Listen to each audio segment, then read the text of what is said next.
Hey everyone, welcome back to Corporate Decoder. Today we're diving into the world of Fortune Valley treasures, and let me tell you, it sounds like they're shuffling things around in the executive suite like a deck of cards. Are they about to strike gold, or is this just another shake-up? Let's find out.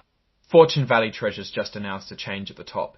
The Chief Financial Officer stepped down and the Chief Executive Officer is taking over. What does this mean for the company? We're going to decode it.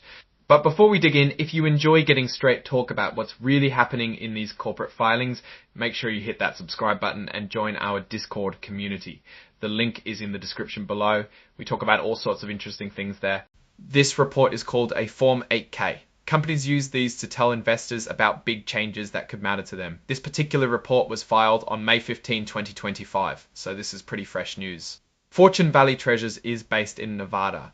Their main offices are actually in Dongguan, China. It is important to know these details to get the big picture. This section tells us about a change in leadership. The Chief Financial Officer, Lin Kai-hong, resigned. That means he quit his job. At the same time, the Chief Executive Officer, Yuan Li, is now also the Chief Financial Officer. So one person is holding both jobs now. Why does this matter? The Chief Financial Officer is in charge of the money side of things. They handle the company's budget, make sure the bills are paid, and keep track of how much money the company is making or losing. When the CFO leaves, it can be a big deal. Maybe there's a disagreement on how the company should be run. Maybe the company is trying to save money by combining the job with the CEO's job. Whatever the reason is, it's worth paying attention to. Also, the CEO is taking on the role of CFO, which could mean a bigger workload for them. Being a CEO is already a full-time job. Now they also have to handle all the financial stuff too. So you want to be sure this person can juggle both and not drop the ball. This part lists what exhibits or extra papers come with the report.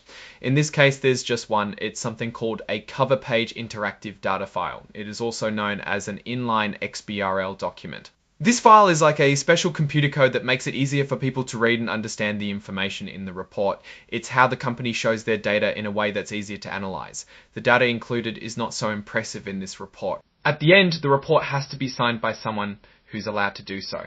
In this case, it was signed by Yuan Li, who, as we know, is now both the Chief Executive Officer and the Chief Financial Officer. So what's the story here? Fortune Valley Treasures is a small company based out of China. They just lost their CFO, and now the CEO is pulling double duty. It is important to understand that this is only a snapshot of a moment in time, and sometimes things change unexpectedly. Now for my take, this sudden CFO departure is a bit of a red flag. It could be nothing, but it raises questions. Is the company having financial troubles? Were there disagreements about strategy? We do not know.